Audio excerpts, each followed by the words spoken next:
오늘 주신 하나님 말씀 함께 나누도록 하겠습니다. 신약성경 누가복음 말씀이고요. 누가복음 11장 5절에서 13절까지 말씀을 함께 나누겠습니다. 신약성경 누가복음 11장 5절에서 13절까지 말씀입니다. 우리 한 절씩 교독하고 마지막 절은 함께 읽겠습니다.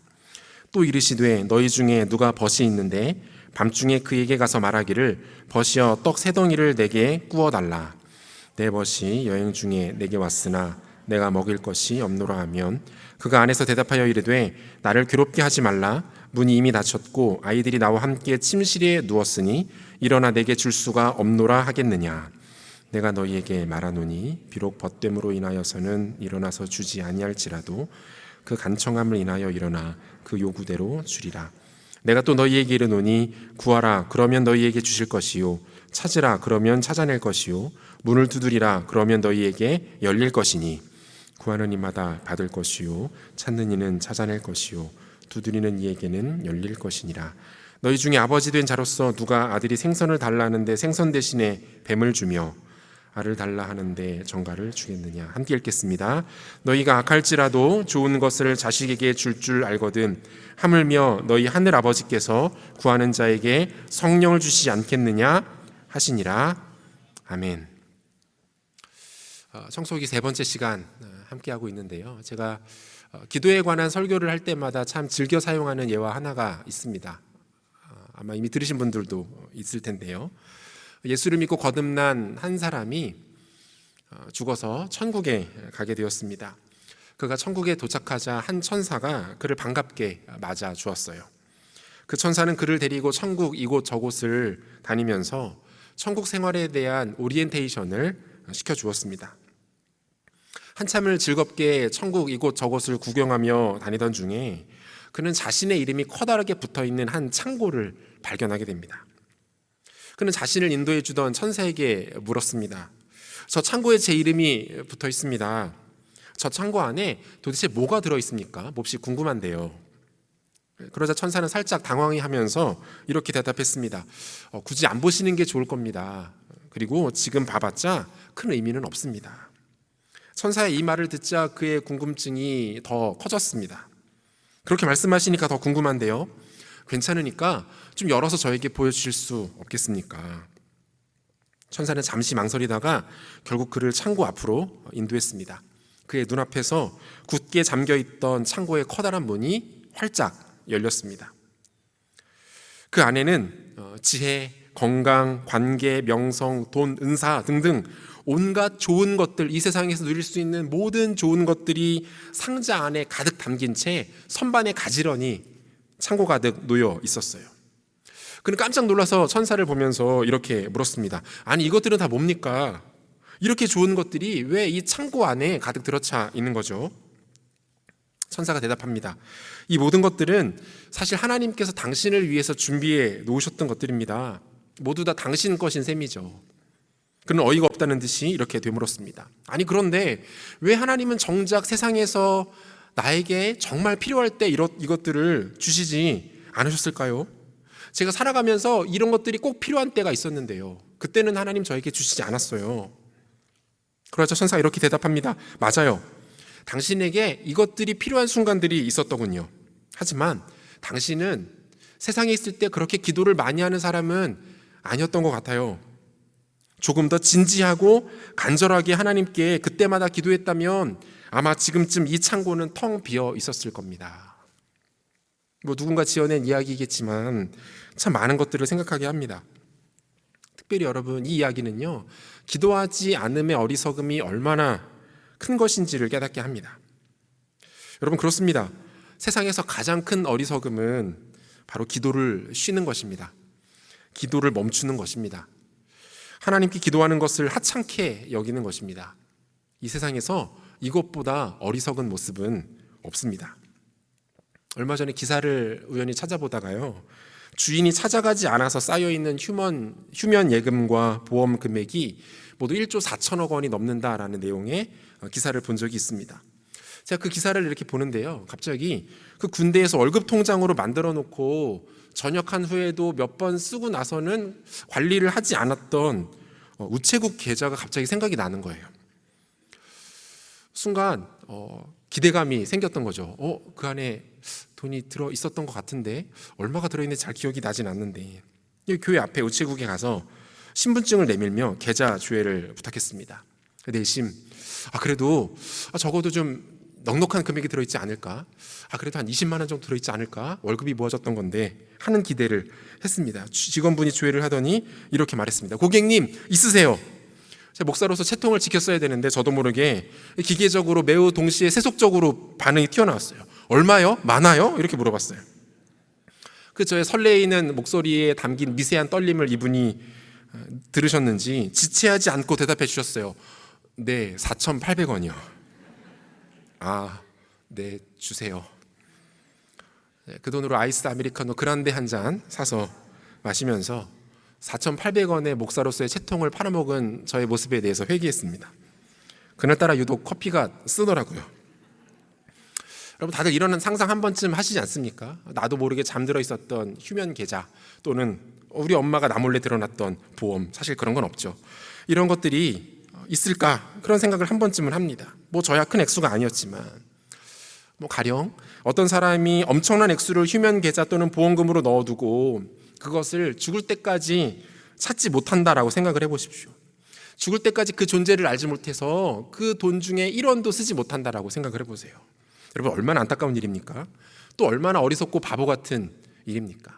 아마 예배 끝나고 다들 휴면 계좌 조회하실 것 같은데, 오늘 여러분, 그리스도인이 기도를 하지 않는다라는 것은 바로 이와 같습니다. 아니, 이보다 훨씬 더 답답하고 안타깝고 어리석은 일입니다. 돈 몇 푼 찾고 못 찾고의 문제가 아니라는 거예요. 오늘은 다시 한번 우리가 기도해야만 하는 이유에 대해서 함께 생각을 해보려고 합니다. 나아가 우리에게 이 기도가 살아나고 기도가 회복되었을 때 어떤 놀라운 일들이 일어나는지에 대해서 오늘 본문을 통해서 함께 묵상해 보겠습니다. 여러분, 우리가 살피고 있는 이 누가복음이 다른 복음서들에 비해서 조금 더 강조하고 있는 개념들이 몇 가지가 있습니다.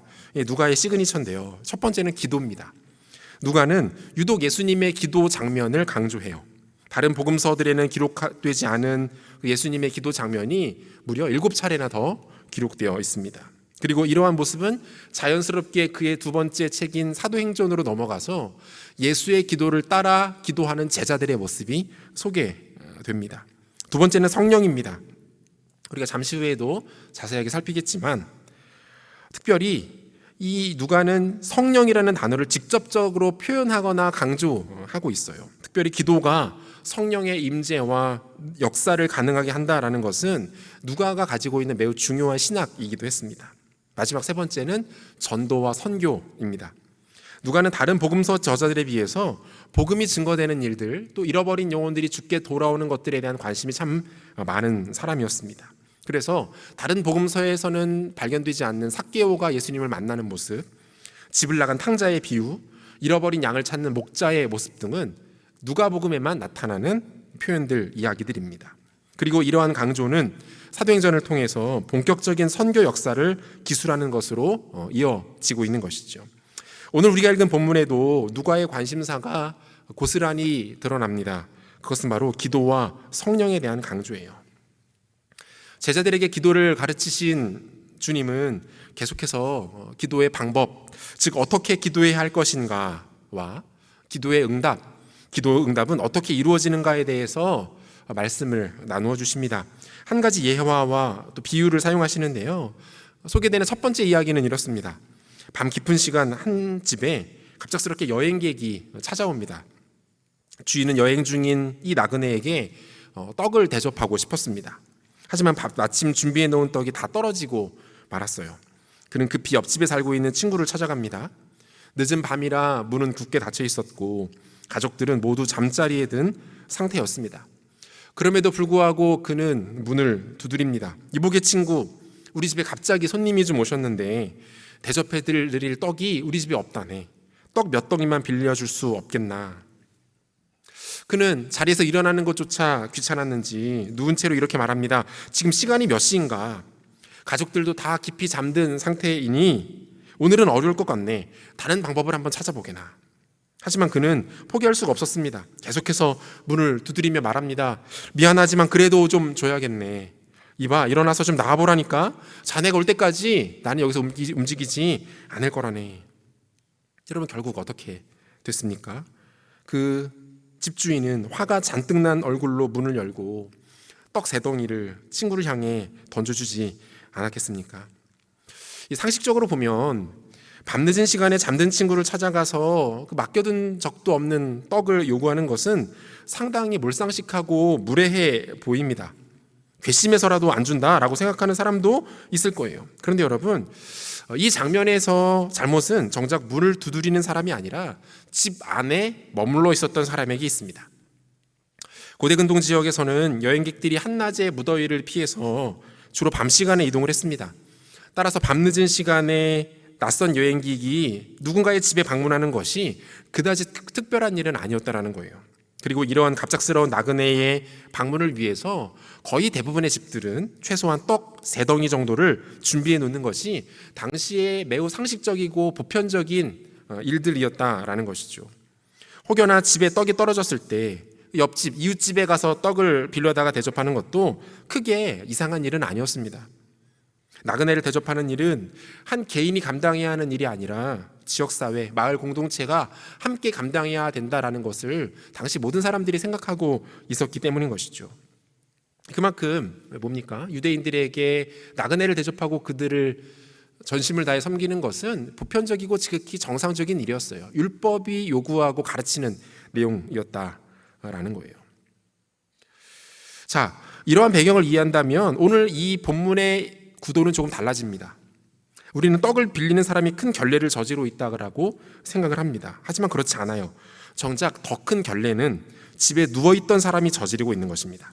쉽게 말하면 그 사람은 그다지 좋은 사람이 아니었던 거예요. 집안의 가족들과 함께 잠자고 있었던 사람은 선하게 설정된 캐릭터가 아니라는 것이죠. 그럼에도 불구하고 오늘 이 이야기의 결론은 어떻습니까? 본문 8절을 보실까요? 내가 너희에게 말하노니 비록 벗됨으로 인하여서는 일어나서 주지 아니할지라도 그 간청함을 인하여 일어나 그 요구대로 주리라. 이렇게 되어 있어요. 여러분, 이 일이 해결될 수 있었던 것은요, 그 집주인이 그 친구에 대하여 우정을 발휘했기 때문이 아닙니다. 그는 율법의 정신을 제대로 이해하지 못하고 있었던 경건하지 않은 사람이었던 것처럼 보여요. 하지만 이 일은 성사가 됩니다. 모든 난관을 뚫고 결국은 해결됩니다. 왜요? 그가 간청했기 때문입니다. 그가 간청했기 때문에 그래요. 그가 간청했을 때 그는 비로소 자신의 요구, 자신이 원하는 바를 이룰 수 있었던 것이죠. 이와 비슷한 내러티브가 누가복음 18장에도 소개가 되는데요. 한 도시에 하나님을 두려워하지 않고 사람을 무시하는 한 재판장이 있었습니다. 그리고 이 도시에는 억울한 사연을 가지고 있는 한 과부가 살고 있었어요.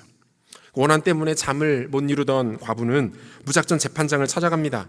물론 재판장은 과부의 사연을 들어주기는커녕 그를 만나줄 생각조차 하지 않습니다. 하지만 과부는 포기하지 않아요. 끈질기게 재판장을 찾아가서 자신의 원한을 계속해서 풀어놓습니다. 결국 어떻게 됩니까?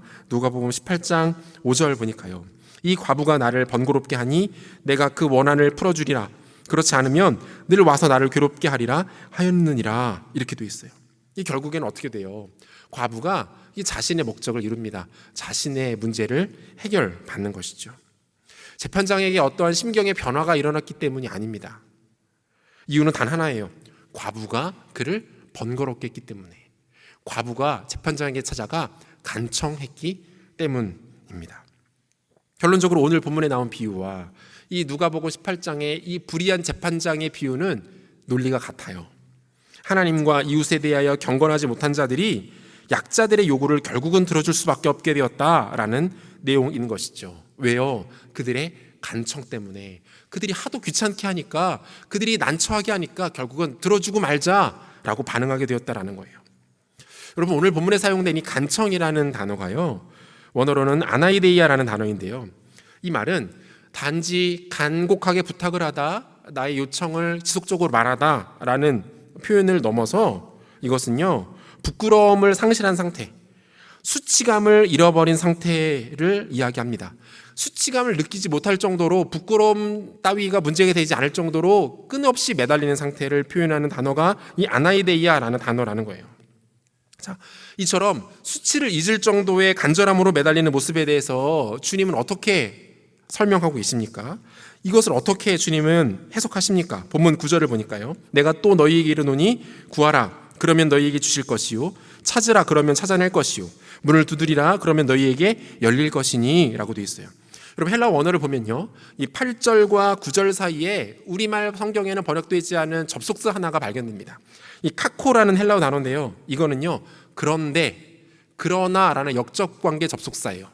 그런데 그러나 예수님께서 이 친구가 간청하는 내용의 예화를 소개하신 다음에 내가 또 너희에게 이르노니 구하라 그러면 너희에게 주실 것이요 찾으라 그러면 찾아낼 것이요 문을 두드리라 그러면 너희에게 열릴 것이니 라고 말씀하십니다. 그런데 그 사이에 접속사 하나를 딱 넣으시는데 뭐라고요? 그러나, 하지만, 그런데 라고 말씀하고 있는 거예요.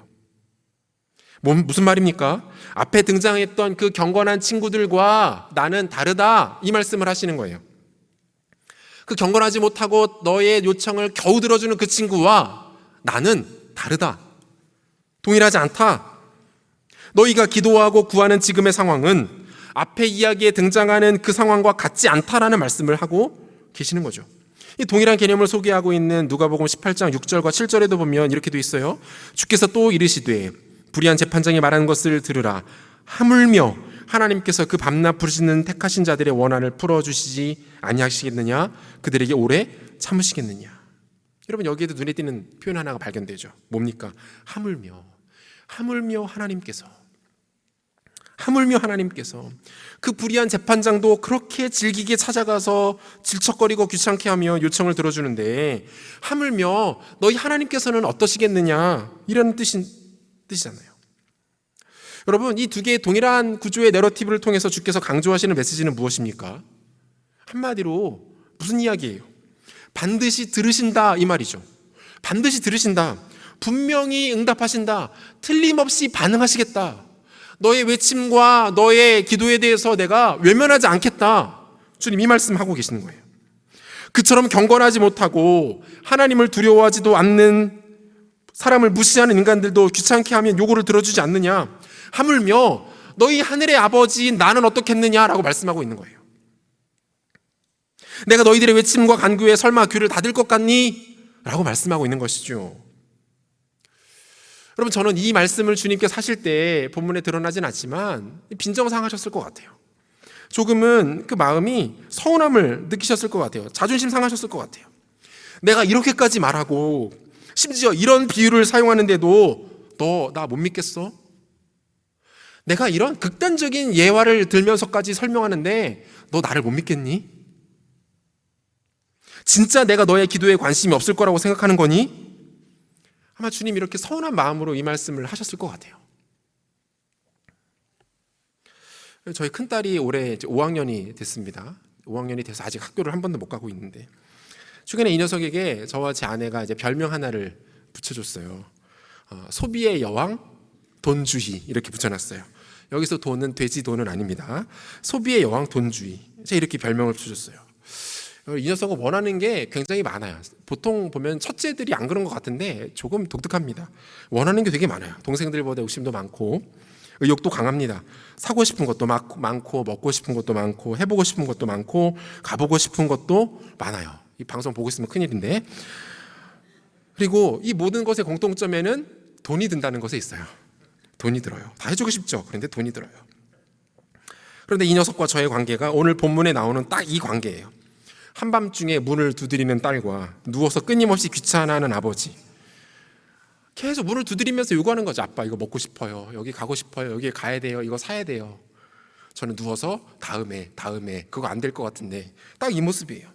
그런데 여러분 이게 정말 신기합니다. 결국은 누가 이길까요?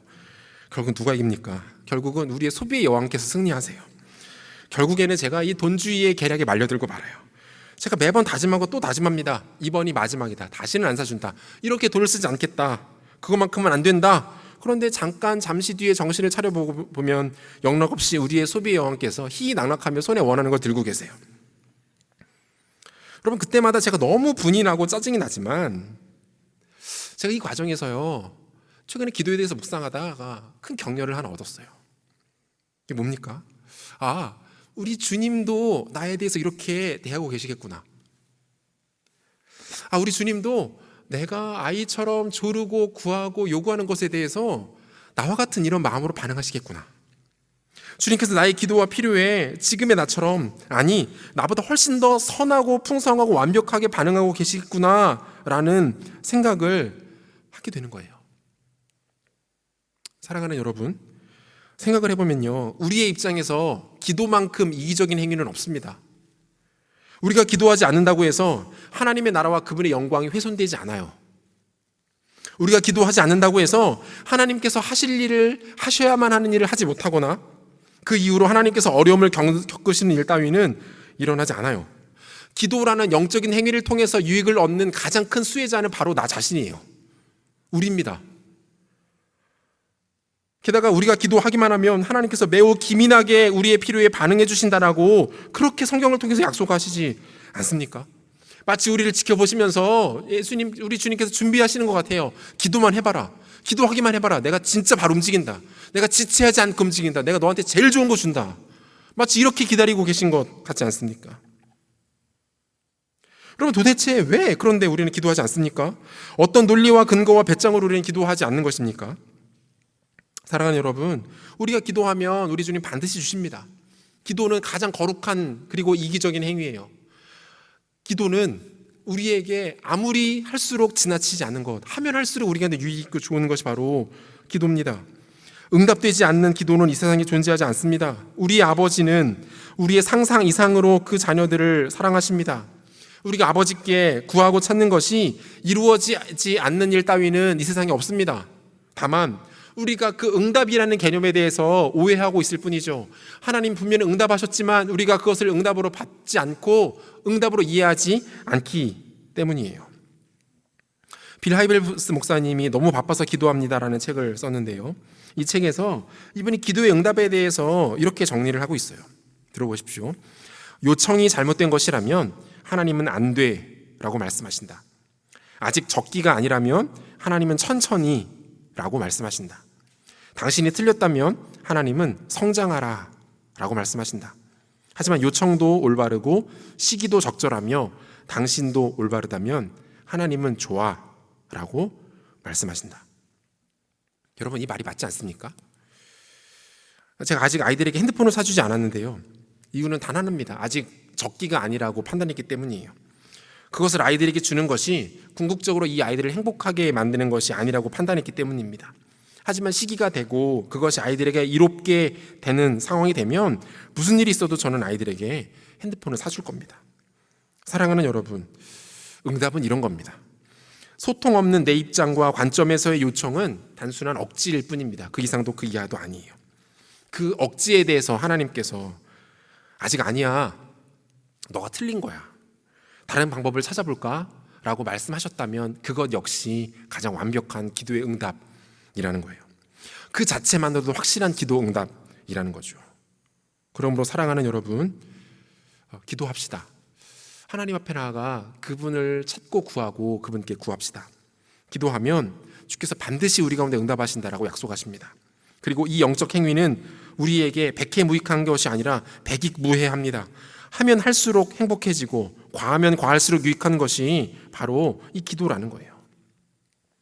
자, 그렇다면 우리가 이처럼 하나님의 아버지 되심과 그분의 신실하심에 근거하여 기도할 때 구체적으로 우리에게는 무엇이 주어지게 됩니까?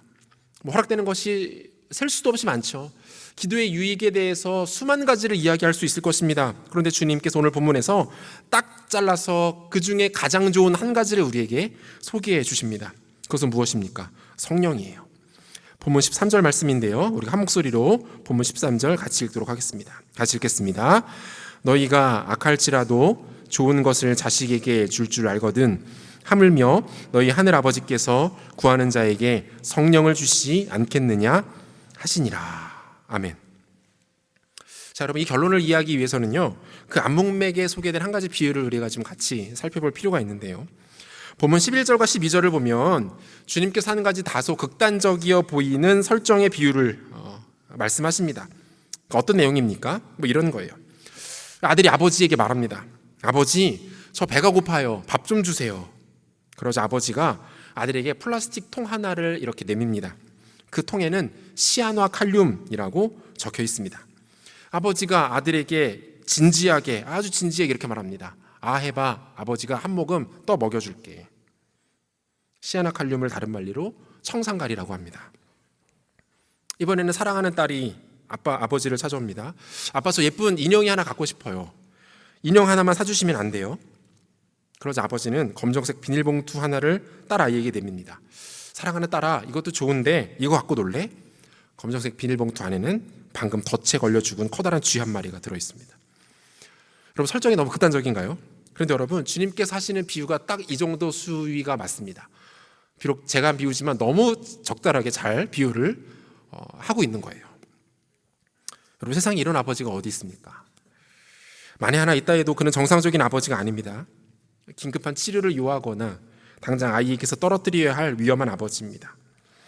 아무리 악한 아버지라도 사랑하는 자기의 아들, 딸에게 가장 좋은 것, 가장 최고의 것 줍니다. 그것이 아비의 마음이에요. 보통 천륜이라고 하죠. 사람이 억지로 바꾸거나 막을 수 있는 그런 속성이 아니라는 거예요. 계속해서 주님 이렇게 말씀하세요. 하물며 너희 하늘 아버지는 어떠시겠는가?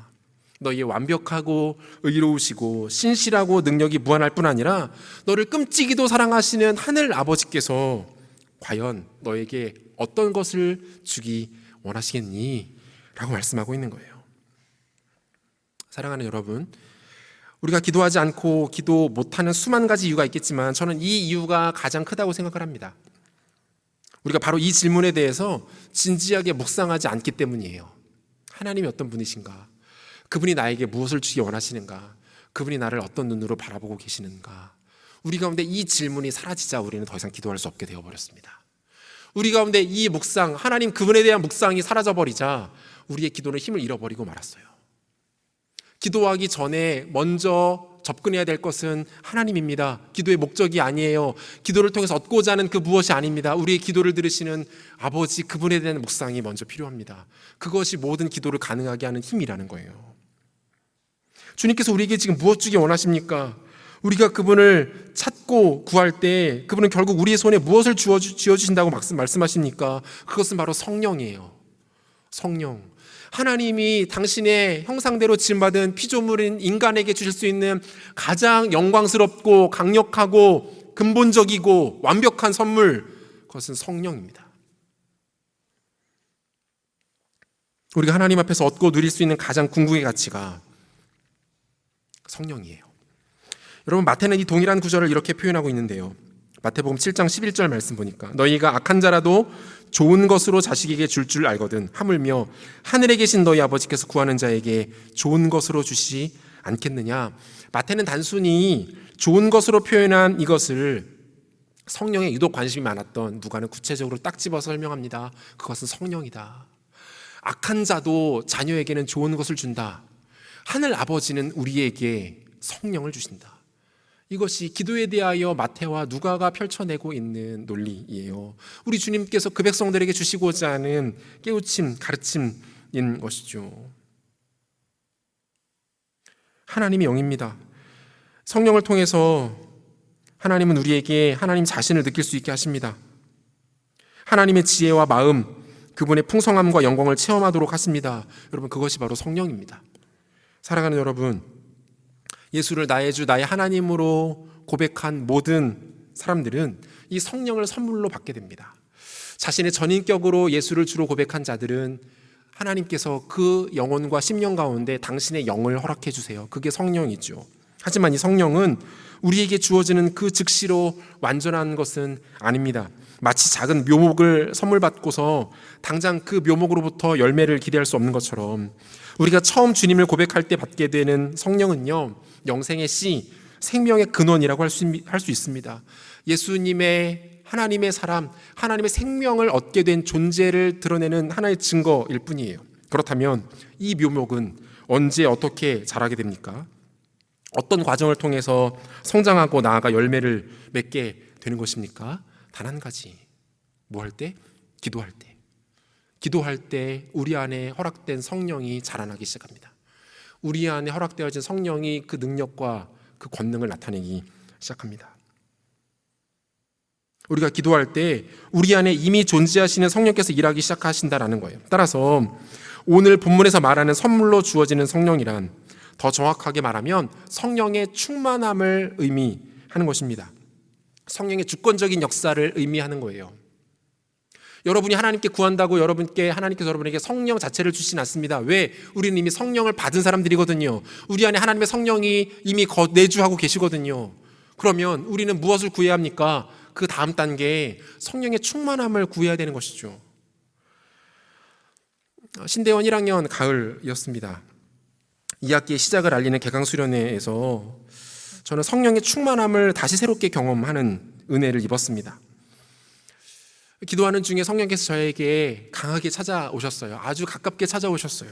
저에게 말을 걸어오셨고, 저는 그 기도하는 자리에서 2층 꼭대기 자리였는데요, 그 기도하는 자리에서 그 성령과 저는 대화하기 시작했습니다. 그리고 그날부터 저에게 기도하는 것이 너무나 행복해지기 시작했어요. 2시간, 3시간 기도하는 것이 힘들지 않았어요. 기도하는 것이 오히려 저에게 쉬는 것이었고, 가장 안정감을 누릴 수 있는 시간이 바로 기도하는 시간이었습니다. 저는 성령이 왜 하나님께서 그의 백성들에게 주시는 가장 큰 선물인지 압니다. 왜 하나님께서 성령을 우리 가운데 그렇도록 주시고자 하시는지, 성령의 충만을 허락해 주시고자 하시는지 너무 잘 알 것 같습니다. 왜요? 이것보다 더 좋은 게 우리 가운데 없거든요. 그래서 지금도 그 감격을 잊지 못하고 계속해서 그 좋은 것을 누리고 싶고 경험하고 싶을 뿐입니다. 성령께서 나를 찾아오시고 나를 다스리시고 나를 통치하시는 것이 한 인간이 누릴 수 있는 가장 큰 행복과 기쁨임을 알고 있습니다. 저에게만 국한된 것일까요?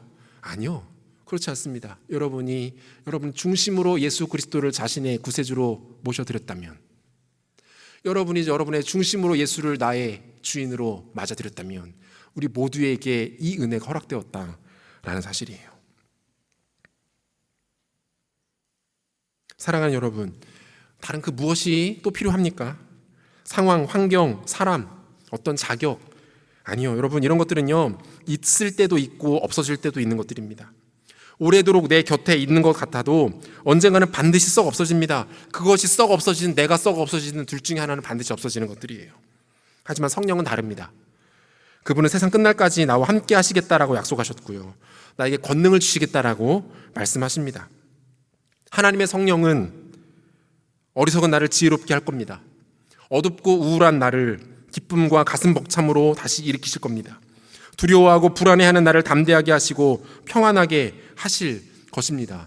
우리가 하나님 앞에 구할 것은 단 하나입니다. 여러분, 성령의 충만함을 구하십시오. 하나님, 나에게도 이 성령의 충만함을 허락해 주십시오.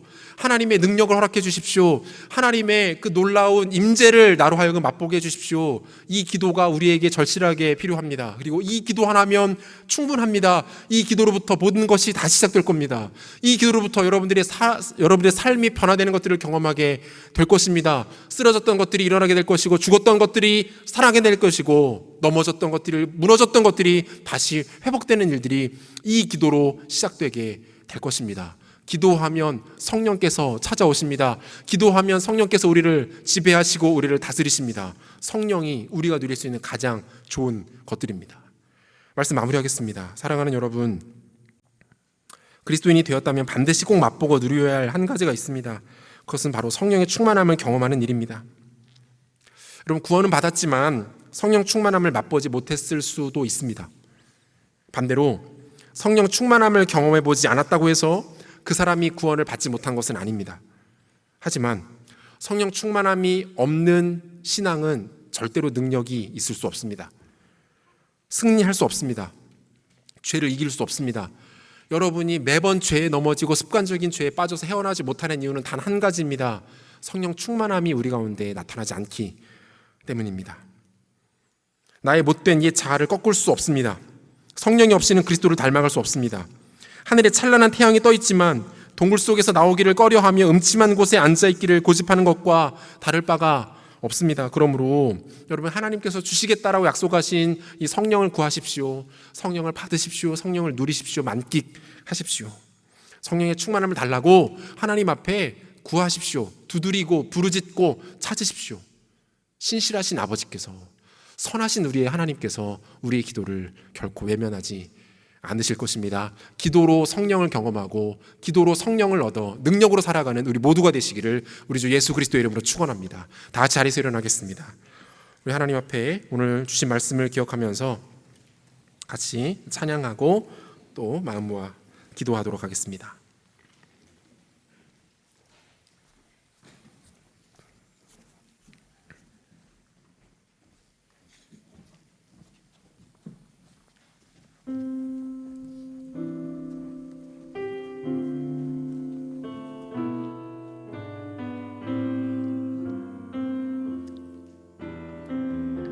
같이 고백합시다. 허무한 시절 지날 때, 허무한 시절 지날 때, 깊은 한숨 내쉴 때, 그런 풍경 보시며 단식하는 분 있네. 그와 같이 너희를 버려두지 않으리. 그와 같이 너희를 버려두지 않으리. 내가 너희와 영원히 함께하리라. 영원히 함께. 우리 다시 한번 고백할까요? 허무한 시절 지날 때, 허무한 시절 지날 때, 깊은 한숨 내쉴 때, 그런 풍경 보시며 단식하는 분 있네. 그와 같이 너희를 버려두지 않으리. 그와 같이 너희를 버려두지 않으리. 주님 말씀하십니다. 내가 너희와 영원히 함께하리라. 함께하리. 믿음으로 선포하며 나가십시다. 성령이 오셨네. 성령이 오셨네. 성령이 오셨네. 내 주에 보내신 성령이 오셨네. 우리 인생 가운데 친히 찾아오셔서 깨달아 보게 하시네. 고백합시다.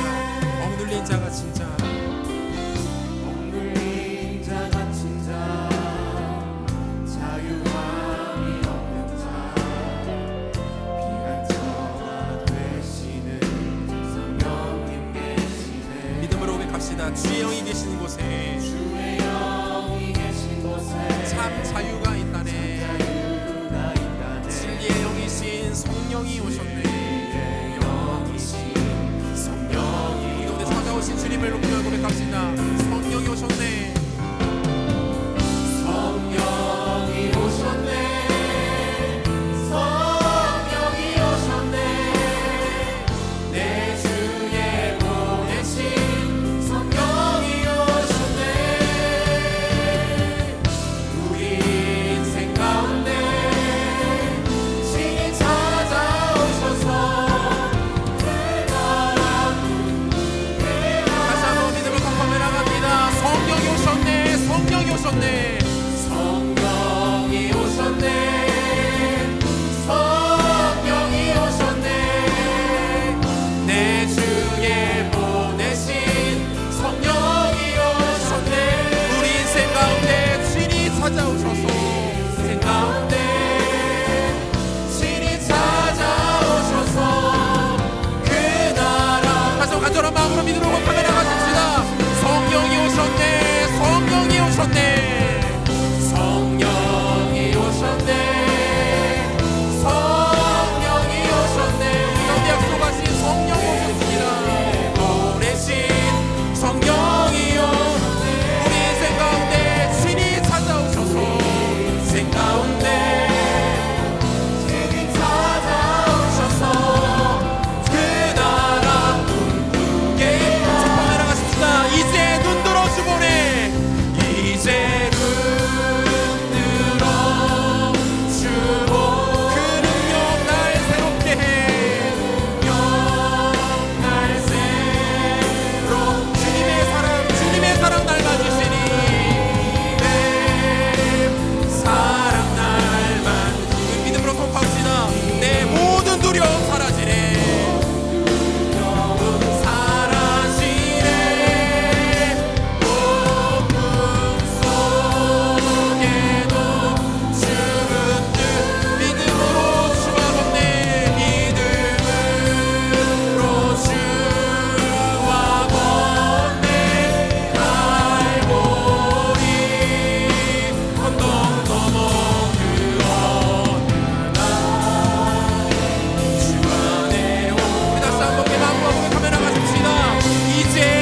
기도하겠습니다. 주 안에 사랑하는 여러분, 가뜩이나 우리의 힘든 상황 속에서 불현듯 찾아온 코로나19는 생각보다 우리 많은 것들을 빼앗아가고 많은 것을 보게 됩니다. 당장 무엇을 어떻게 해야 될지 모르는 상황 속에서 어두웠던 우리 앞길이 더 어두워진 것 같고, 그나마 잘 되던 일까지 멈춰버린 것 같고, 우울함과 홀로 버려진 것 같은 두려움과 막막함이 우리를 덮쳐서 우리를 끊임없이 아래로 밑으로 끌어당기고 있는 하루하루를 여러분 살고 계시지는 않으셨습니까? 함께 모여서 예배하고 믿음과 말씀을 나누는 것도 제한된 상황 속에서 혼자 하나님 앞에 버티는 것도 힘겨워서 매번 쓰러지고 넘어지고 마치 구원받은 그리스도인이 아닌 것처럼 살아갈 때가 참 많은 것이 우리의 현실, 우리의 어제까지의 모습이진 않았습니까? 사랑하는 여러분, 오늘 이 시간 주께서 여러분들을 다시 한번 일으키기를 원하십니다. 다시 한번 회복시키셔서 당신의 존귀하고 영광스러운 백성으로 삼아주시고, 그리고 우리 가운데 우리 하나님 주실 수 있는 가장 크고 풍성한 것들로 채워주기를 원하십니다. 여러분, 그것은 성령이에요. 하나님 우리 가운데 성령을 주시겠다 약속하십니다. 그 선물을 지나치지 마십시오. 그 선물을 간과하지 마십시오. 그 선물을 마다하지 마십시오. 하나님께서 우리 가운데 성령을 주기를 원하십니다. 이 시간 기도할 때에 우리 하나님 앞에 이렇게 좀 기도했으면 좋겠습니다. 사랑하는 주님, 내 안에 이미 성령께서 자리하고 계신 줄은 압니다. 하지만 주님, 그 성령이 때로는 나에게 너무나도 미약하게 느껴져서, 때로는 그 성령께서 나의 주인 되지 않으신 것처럼 느껴질 때가 많아서 내가 넘어지고 쓰러지고 좌절하고 절망하고 우울해지며 낙담할 때가 너무나도 많이 있습니다. 사랑하는 주님, 이 시간 주 앞에 구합니다. 다시 한번 나에게 성령의 충만함을 허락하여 주시옵소서. 성령을 기름 붓듯 물 붓듯 쏟아부어 주시옵소서. 성령의 능력을 경험할 수 있도록, 성령을 맛볼 수 있도록 하나님 이 시간 구할 때에 하늘문 여시고 주의 성령을 우리에게 부어 주시옵소서. 우리 주 한번 기울이고 기도하겠습니다. 주여,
예배할 수 있도록 은혜 베푸시고 함께 모여서 찬양하고 말씀 듣고 기도하며 부르실 수 있도록 허락하신 것은 우리를 살리고자 하는 우리 하나님 아버지의 마음인 줄 압니다. 여러분, 가지고 있는 문제들이 있습니까? 그동안 하나님 앞에 마음껏 외치지 못했고 부르짖지 못했고 간구하며 내려놓지 못했던 그 수많은 영혼의 짐들, 영혼의 상처들, 우리를 힘들게 하는 가시들, 우리를 내리누르는 절망거리들, 여러분 갖고 이 자리 가운데 혹시 나오지 않으셨습니까? 여러분 그 주님 앞에 내려놓으십시다. 모두 다 빠짐없이 일일이 다 하나님 앞에 내려놓으십시다. 하나님이 그 우리의 아픔을 만지기 원하세요. 하나님이 여러분들의 그 상처를 이 자리 가운데 위로하기를 원하십니다. 하나님께서 찾아오셔서 그 문제를 다루실 것입니다. 그 문제를 이겨낼 수 있는 힘을 우리가 허락하실 것입니다. 그 문제와 상황들을 주님의 시각과 관점으로 바꾸시도록 우리의 눈을 열어주실 것입니다. 여러분이 가지고 있는 문제와 아픔들 여러분 주님 앞에 가지고 나가십시다. 하나님 우리의 마음을 만져주실 것이고 우리의 기도를 들어주실 것이고 우리 가운데 역사하여 주실 것입니다. 이 시간 기도할 때 하나님 우리의 마음과 우리의 상처와 우리의 모든 것들을 주 앞에 내려놓습니다. 하나님 찾아와 우리를 만져주시옵소서. 우리를 회복시켜 주시옵소서. 우리를 불쌍히 여겨 주시옵소서. 주여 한번 주여 기도하겠습니다. 주여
우리의 선한 아버지 되시는 주님, 우리는 주님을 잊었을지 모르지만, 우리는 주님을 일상적으로 떠나 살아가는 것 같을지 모르지만 주님은 그렇지 않으심을 잘 압니다. 우리가 주님을 1분 1초도 생각하지 않고 죄악과 세상에 빠져 지낼 때에도 우리 주님 나를 향한 관심을 단 한순간도 끊지 않으시는 줄 우리가 압니다. 그래서 염치 없이 다시 주 앞에 나와 하나님의 은혜를 구하고 주의 긍휼을 구하고 회복케 하심을 구하고 하나님의 도우심을 구합니다. 이런 우리를 주께서 신실하게 맞아주심을 우리가 알기에 주님께로 나아갑니다. 하나님 우리를 받아주옵소서. 우리를 회복시켜 주시옵소서. 우리를 다시 한번 온전케 하여 주시옵소서. 무엇을 어떻게 결정해야 하고 나아가야 할지 알지 모르는 칠흑 같은 암흥 속에서도 하나님 우리를 여전히 굳게 붙들어 주심을 감사합니다. 하나님, 우리를 예배 자리 가운데 부르셔서 다시 한번 하나님 백성임을 확인시켜 주시고 다시 일어날 수 있는 힘을 주셨으니 이제 이 예배당을 빠져나가는 순간부터 다시 하나님의 능력을 힘입어 살아가기를 원합니다. 사랑하는 주님, 무엇보다 약속하신 주의 성령을 우리에게 허락하여 주옵소서. 이미 허락하신 성령을 우리 안에 충만하게 채워주시옵소서. 성령께서 친히 나를 주장하시고 나를 다스리시고 나를 통치하시고 나를 감동하시고 나를 이끌어 주시옵소서. 성령 충만할 때에 어리석었던 우리가 지혜로워지는 줄 믿습니다. 성령 충만할 때에 교만했던 우리가 겸손해지고 이기적이었던 우리가 영혼을 사랑하게 되어지고 어리석은 세상을 쫓아가던 우리가 하나님 부르신 높고 영화로운 부르심을 따라가게 되는 삶으로 살아가게 될 줄로 믿사오니 하나님 우리에게 주의 성령을 아낌없이 부어 주시옵소서. 허락하신 성령으로 인하여 기도하게 하시고 성령을 사모하며 기도하는 사랑하는 주의 백성들 될 수 있도록 주님 마음껏 축복하여 주시옵소서. 세상이 요동하고 뒤흔들리나 주의 백성은 결코 요동함이 없고 하나님께서 허락하시는 날개 그늘 아래에 거한다라는 시편 기자의 고백이 우리의 고백되게 하시고 그 하나님과 동행하며 주의 성령으로 힘있게 살아가는 능력 있고 지혜로운 주의 백성들 될 수 있도록 주님 마음껏 축복하여 주시옵소서. 그렇게 주 앞에 기도하며 주의 성령을 구하고 주의 성령을 누리며 그래서 주의 성령을 힘입어 살아갈 것을 다짐하며 나아가는 주의 백성들을 하나님 마음껏 축복하여 주시옵소서. 감사와 찬양을 주께 올려드리며 존귀하신 예수 그리스도 이름으로 기도합니다. 아멘. 우리 이제 봉헌하겠습니다. 다 같이 자리에서 일어나셔서 함께 봉헌합니다. 우리는 주님의 움직이는 교회입니다.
사랑하는 주의 백성들로 하여금 예배받기를 기뻐하시고 오늘 우리로 하여금 다시 모여 예배할 수 있도록 은혜 베풀어 주신 하나님 감사를 드립니다.